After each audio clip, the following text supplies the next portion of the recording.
আমার ছাত্রের মুখ চেপে ধরার সাহস কে দিয়েছে আপনাদের?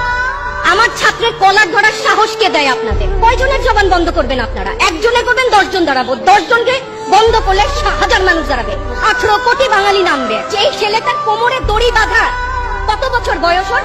16। কোমরে দড়ি বাঁধলেন কেন? এত বড় অপমান। 16, 17 যে বয়সকে সারা বিশ্ব সম্মান দিয়ে সম্মান করা শেখায়, তার কোমরে দড়ি বাঁধলেন। আর কোমরে কে দড়ি বাঁধায় সময় আপনাদেরকে বলে দিবে। যে পিতা সন্তানের লাশ শনাক্ত করতে ভয় পায়, আমি তাকে ঘৃণা করি। যে ভাই এখনো স্বাভাবিক নির্লজ্জ হয়ে আছে, আমি তাকে ঘৃণা করি। যে শিক্ষক, বুদ্ধিজীবী, কবি ও জ্ঞানী প্রকাশ্য পথে এই হত্যার প্রতিশোধ চায় না, আমি তাকে ঘৃণা করি। মুগ্ধের মা, অন্য যতগুলা শিশু থেকে শুরু করে, শিক্ষার্থী থেকে শুরু করে, বুলেট আপনি দেখেছেন বাবা মায় লাগতো না? অভিশাপ আসমান কাঁপে, আপনাদের কাঁপে না? তার কাঁপে না? অভিশাপের ভয় হয় না? বুকগুলা যাত্রা হয়ে গেছে আমার সন্তানদের। রাবার বুলেট বলবেন, কি বলবেন? এগুলো অস্ত্রের মুখে দাঁড়িয়ে আছে। আমাদের পয়সায় কেনা বুলেটে আমাদের সন্তানদের আপনারা বুলেট ছুটছেন। আর কত, আর কত? পুলিশ ভাইদেরকে বলি, ভেতরে তো আপনিও মানুষ, পুলিশ ভাই বলি না, ক্ষমা করবেন, মুখ থেকে বার হয়ে গেছে। তাদের ঘরেও সন্তান আছে, তাদের খোলসের ভিতরেও মানুষ। যারা এখনো ঘরে আছেন তারাও জানেন আর কতদিন ভয় পাবেন। ভয়েই থাকেন। একটা মারবেন 10টা আসবো, 10টা মারবেন লক্ষ আসবো। সারা দেশের মানুষ, মা বাপ সব একসাথে দাঁড়াবো। কাছে তো হাত জোর করে ক্ষমা চাই। ওরা আমাদের কাছে পাঠিয়েছিল ওদের সন্তানকে মানুষ করার জন্য, আমাদের কাছে শিক্ষকদের কাছে পাঠিয়েছিল। কি জবাব দিব? আমার তো কোনো মুখ নাই, আমি শিক্ষক, আমার ভাষা নাই। তাদের কাছে হাত জোর করে মাপ চাই। নিরাপত্তা দিতে পারি নাই, নিরাপত্তা দিতে পারি নাই। মনে হয় রাস্তায় শহীদ হয়ে গেল যদি এই লজ্জা আমার কিছুটা কাটে। ওদেরকে বলবার আমার কিছু নাই। আমার মুখ মরল কেন? ওই ছোট ছোট বাচ্চাগুলো মরল কেন? আমার ছাত্রের কলার চেপে করলেন কেন আপনারা? আমার ছাত্রের কলার অনেক মূল্যবান। যেখানে দাঁড়িয়ে আছি, ভাষা, সেই জায়গায় দাঁড়িয়ে বলি, আমার ছাত্রের কলার, আমার ছাত্রের হাত দিলেন কেন? বাংলাদেশের মুখে চাপ ধরে আছেন। এই সমস্ত ভয় আর দেখিয়েন না। অনেক হয়েছে, আর না, আর না। আমার ছাত্রদেরকে টেনে টেনে ধরে নিয়ে যাচ্ছে। কি হিসাবে? কোন বিচারে?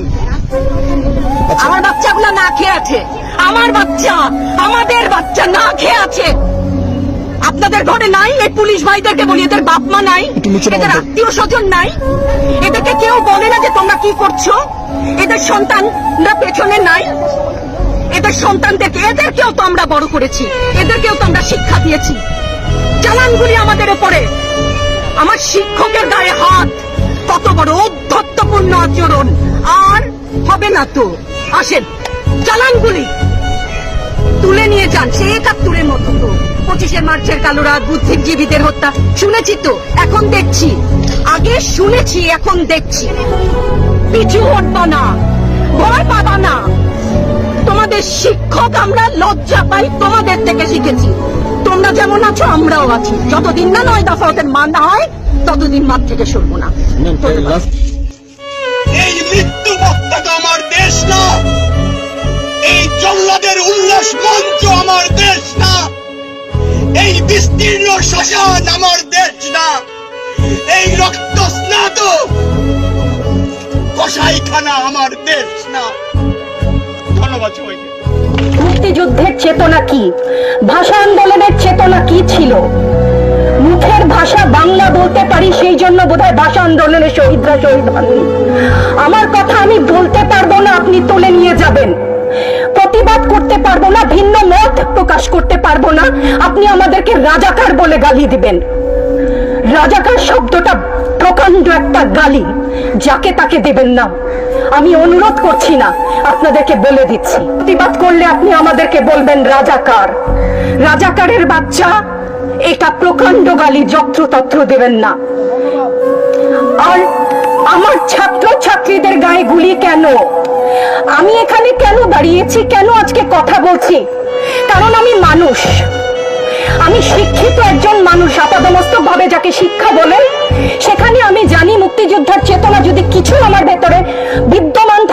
জানি অন্যায়ের প্রতিবাদ করতে হবে। বিচার চাই না বলেছেন, আমিও একমত। কার কাছে বিচার চাবো? কোথায় বিচার চাবো? আমরা ঘৃণা জানাই।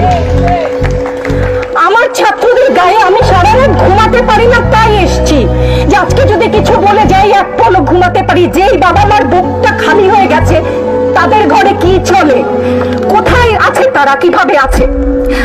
আমার ছাত্রছাত্রী, আমাদের মেয়ে ছাত্রছাত্রীদের উপর যে লাঞ্ছনা হয়েছে, তার বিচার বিধাতা করবেন। তার বিচারের জন্য আমরা নেমেছি। আপনারা আমাদের মুখ বন্ধ করতে পারবেন না। মুক্তিযুদ্ধের চেতনা থেকে জানি, আমরা জন্মেছি একবার, মরবো একবার। ভয় দেখাবেন না। ছাত্রছাত্রীদের উপর জুলুম বন্ধ না করলে পরিণতি ইতিহাস বলে দেয় কারো জন্য ভালো হয় না।